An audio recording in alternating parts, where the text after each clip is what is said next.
Welcome to the Totally Awesome Fishing Show. This time, a little tip that just might get you that extra fish.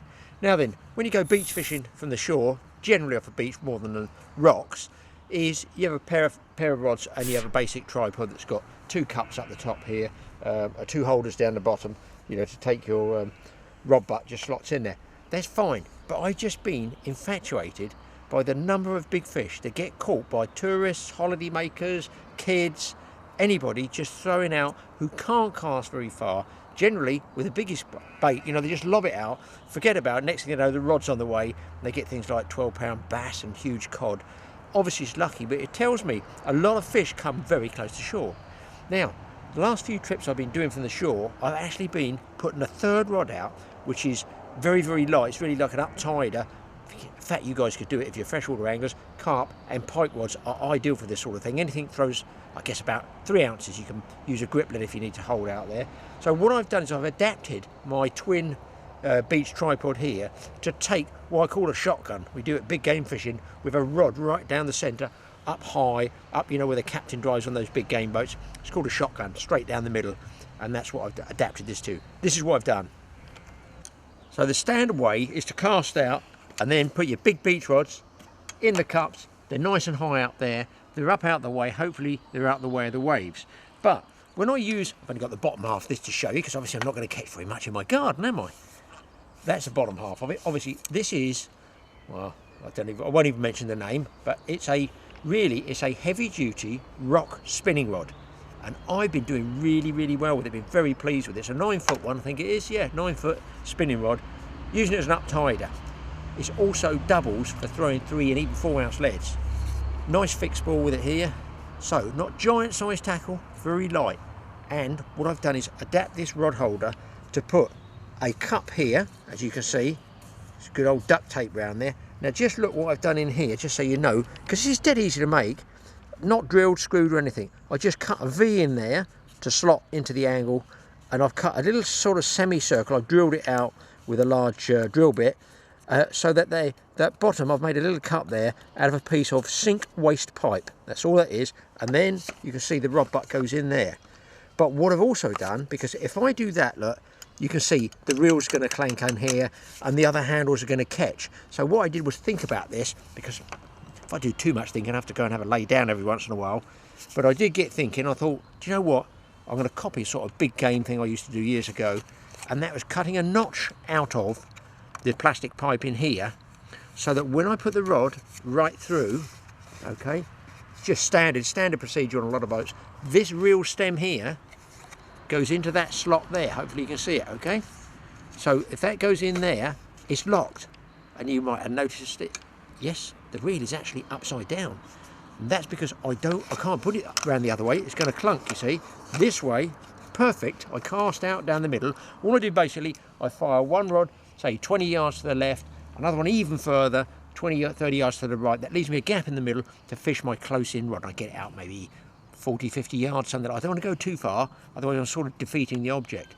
So there it is. And what I've done here is a little locking bolt. I've drilled a recess in that, if you can just see that just there, a little recess in the back of that, so that that rests on the nut, and then tape round here and another one of these wood blocks just underneath to keep it nice and straight. So when I cast out, it goes straight down in here, just like this.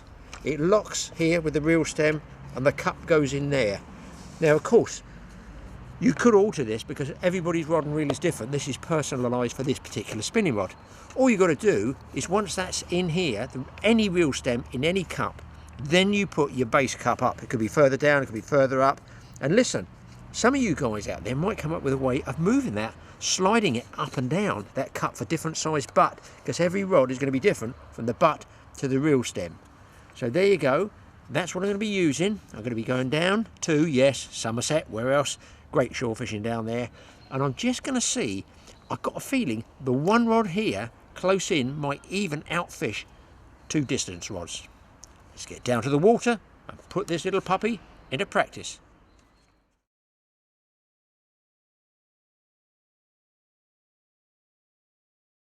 Okay, guys, you're down on the beach.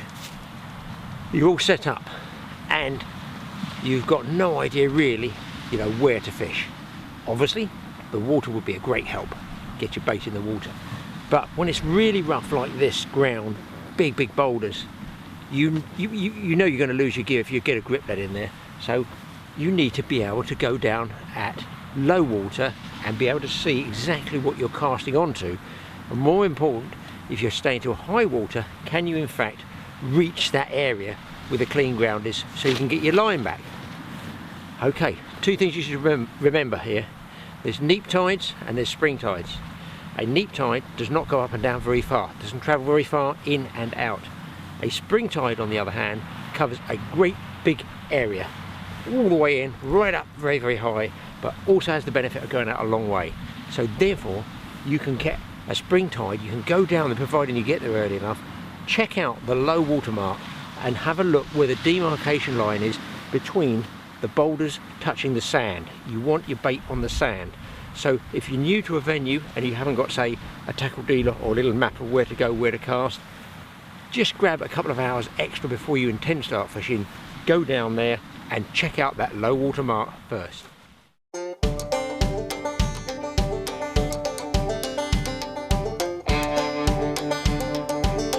Now you can just see here on the right hand side the high water line there, but of course it goes out a lot further than this, probably 100 yards or more, and that's just to reach the sand at the bottom. Now here you can see the sand, and there's absolutely a pencil sharp line, as you can see there, where it joins the rough ground where the boulders are to the lovely clean sand, and it's along this edge that I think the best of the fishing is.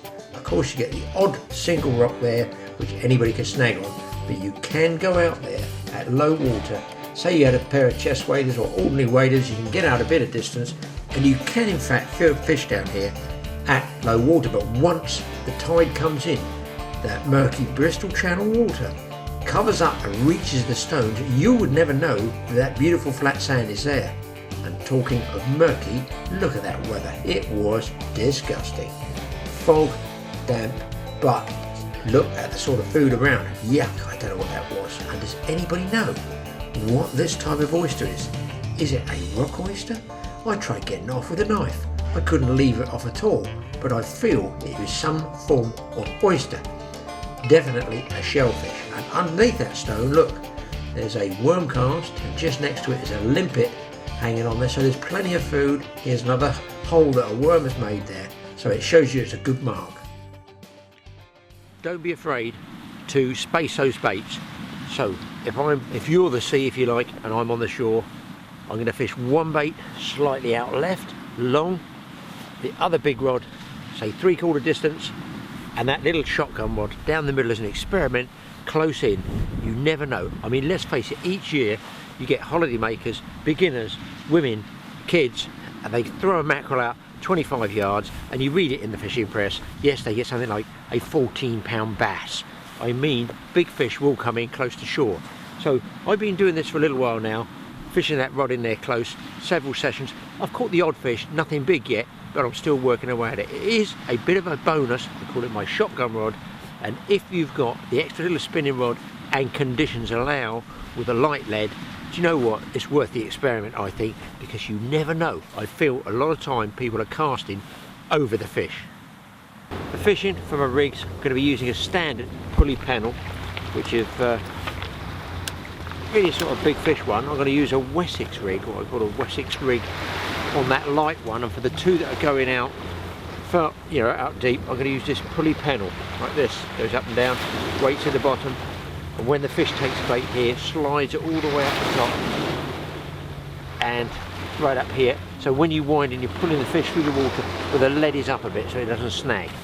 But just a very slightly, well, it's a different sort of budget way of baiting up. Might help you guys out there that don't want to spend a lot of money on bait. Alright, so just use a regular knife here, regular bait knife. The tip I've taken off so it's not too sharp, and just scoop around just like this, pressing against this side of the shell. Don't let the knife slip, and you can cut them out just like this. There you go, throw the shell away. Actually, if you go mullet fishing, the shells do make, there's one that's stuck to another one, look there, so you know that's still fresh. scoop him out, keep him there. This is really good for a booster bait for cod, like that. Okay, so here's my hook. I'm going to thread a nice ragworm up there, just go in through the opening, through the mouth, nice and carefully, thread it all the way around, just like that.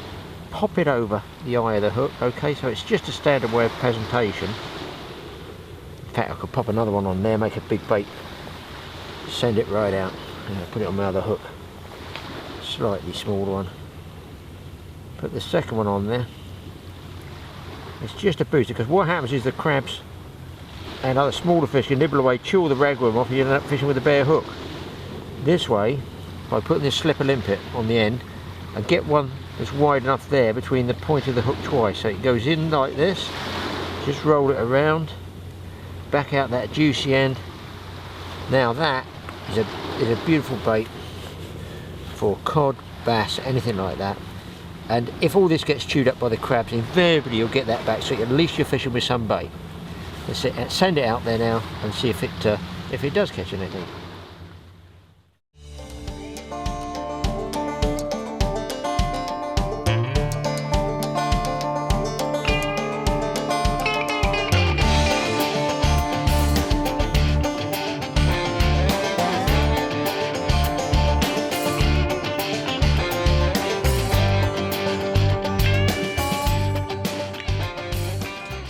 Ranged from blue sky where the fog burned off and blew away, and then it came back in again. But you can see here, there's that shotgun rod upside down in the holder, a slightly different design. That's design number 1 that I was using down there. Hey, but did it work, or did it work? Here comes the first fish on the Wessex rig, the good old Searcher Wessex rig. And in fact, as you can see by the lead swinging there, I was just using a regular 3-ounce lead, no grip lead, and a really nice cod. So was I pleased or what? That was out on the sand, probably no more than 40 yards out. So don't neglect that shotgun rod down the middle. Oh yes, on the light spinning rod, the shotgun rod down the middle of the tripod.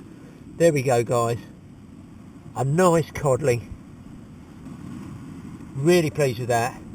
On worm bait on the Wessex rig, which is what I call the Searcher rig, told you earlier, and a 3-ounce lead, and I've still got another chance of getting a bait out there. So this kiddie has bypassed the other big distance baits, and he's gone for the inshore one, and as you can see there, he's absolutely mullered that ragworm. Brilliant. Don't neglect light rods fishing close in. Oh, I do love it when a plan comes together. Now if I can just get my hook back, the worm will be a fine place, and here it comes. There's the worm. Brilliant.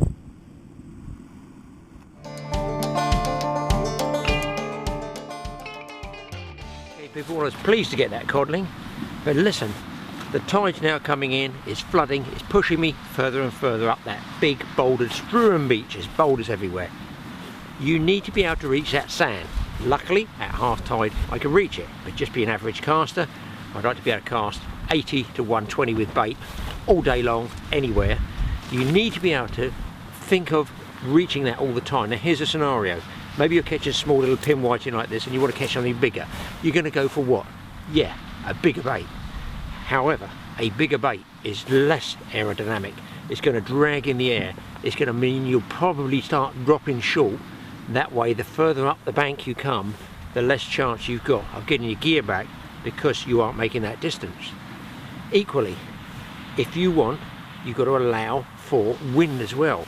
Now when I first came here this morning, it was flat calm, it was foggy, damp, bit chilly. Now it's changed, this wind's blowing the fog away, but it's also swung round, it's slightly in my face. As I get towards high water, what's it going to do? Yes, same thing, cut me down on bait distance. I'm going to start dropping short, I'm going to get snagged up, get very irate because the fish might be biting, and all I'm doing is retackling and tying new grip leads, new terminal gear, more bait. We've all been there. It's not a happy bunny situation. So therefore, it might pay you to forget the big fish. If the wind is starting to pick up, just stick on smaller streamline baits, worms, squid strips, sand eels, elasticate them on, so therefore you get the maximum distance you can and get that bait out on the edge of the sand, because that's probably where those fish are going to be running through.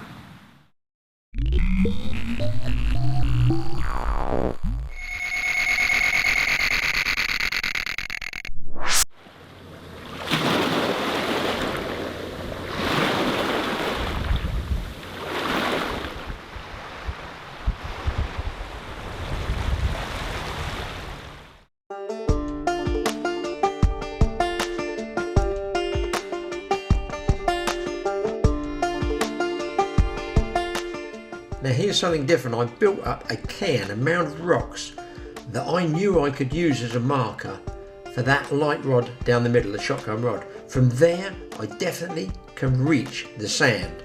So as the tide came back up in and pushed me up the beach, I knew that was the limit, that I could stop using the light rod, the third rod, because I wouldn't be able to reach the sand once the water reached this cairn of rocks. One of the other interesting points about this part of the beach is it's really historic. You know, it's like, well, I think they've had kilns here, I think they've had some sort of old marina, little harbour built here, probably, I don't know, God knows how many years ago, 1,000 years ago I should think. Lots of fossils around here, so I like poking around. While I'm waiting for the tide to fill, I like moving around and seeing what fossils are about. Might even pick a few leads up as well, you never know, because it's so snaggy. Obviously the anglers do lose stuff.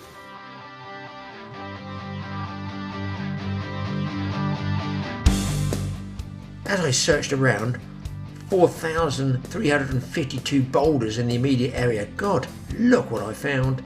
It looks like a shark's tooth, doesn't it, that rock? That shows a fossilised, I don't know, but it shows a fossil. Look, absolutely the indentations are there in the rock, and shortly thereafter I found another one with even better markings, and of the same sort of shape.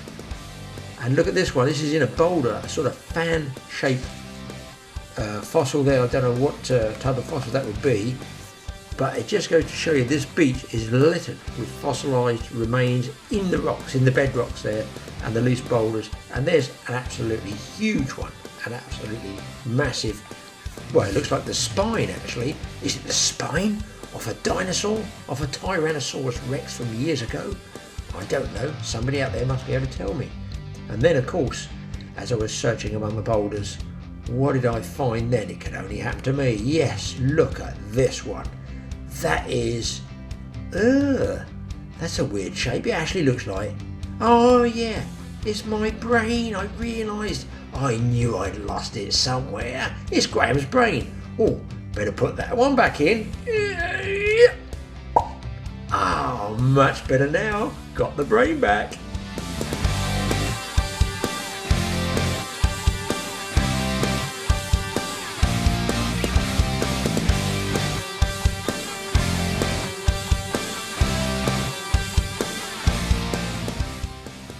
Going out on the beach is great, not just the sort of beach combing while you're waiting for a bite, and also on this particular beach looking for those fossils.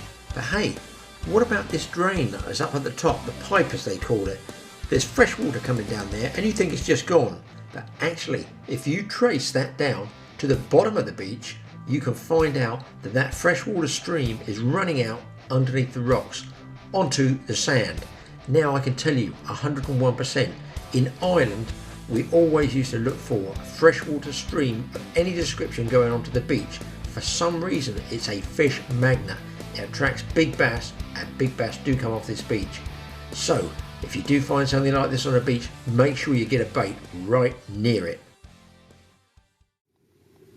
Well, here's something interesting, guys. I'm just gutting this cod, just going to clean this cod, and look, in its stomach, I don't know if you guys can see that. I always like to look at the stomach contents of cod. It's not like it's some weird obsessive hobby, but it does tell you what they've been feeding on. And there is what looks like a little hardback crab, and inside again, inside the stomach there, look, the shell, unmistakably another crab. Nothing else in there. Some that's digestible there. You can see probably bits of crab. So crab and this food here, look, you can see bits coming out. That looks like a bit of shrimp or prawn there, that one there. And yes, success again for the shotgun rod. My God, it's using the Wessex rig, which I told you is a searching rig, brilliant little rig to use, and in flat conditions can be good. A small conger and a nice codling. Does it get any better than that, I ask you? Where we go, what a result here, people. A conger eel and a cod. Does it get any better than that? A double shot, small hooks, conger's just nicked in there too, look. The cod, however, has digested it, but that just goes to show you, 3 fish that have come on the inside shotgun rod. I am absolutely delighted. Great sport, great fishing. The rod was buckled over. I couldn't get you guys in the action because if I stopped winding to put the camera on, I'm toast. I'm in those snags and I'm right on the limit of the cast. I've got that cam built there. I might get one more cast in, and then it's just down to the big rods. Ah, there's the conger, and there Mr. Cod has digested. What has he digested? Worm again. Wow, I've got a bit of a shake on, guys. So I'm going to have a bit of a beer on tonight. I think I'll have a pint. There we go. Oh yes, I love it. Conger and cod. Well guys, I've had to pack up the light rod because I fell victim to my own advice.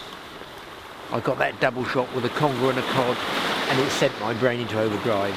So although I had marked up the limit of where I could cast and reach that sand, I had to have one more go, didn't I? I got pushed up the beach. Yeah, that's right. I didn't follow my own advice and I got hung up and I got snapped off there. So I've now packed the inside rod up. I lost another good cod that hung me up in the bottom because the problem is, again, you have to watch this if you're in snaggy areas. A softer spinning rod like this can't haul on the lead too fast and it can't haul the fish hard. The other thing is the retrieve rate on a smaller reel, you're winding like crazy, but it's still down near the snags. So it does have its limitations. Although it's caught today, 4 out of the 4 fish I've hooked, I've landed 3 of them on this little lightweight outfit. Fished in the middle like I showed you. So absolutely, I would not have caught those fish if I hadn't have done that. And that other rod, the normal standard ones fishing at distance, I'm afraid, Zippo. So that just goes to show you that you can catch fish. They certainly give me a bonus today. That one rod, that shotgun rod down the middle. Shall I be using it again? Oh yeah, definitely. But I've still got one big rod.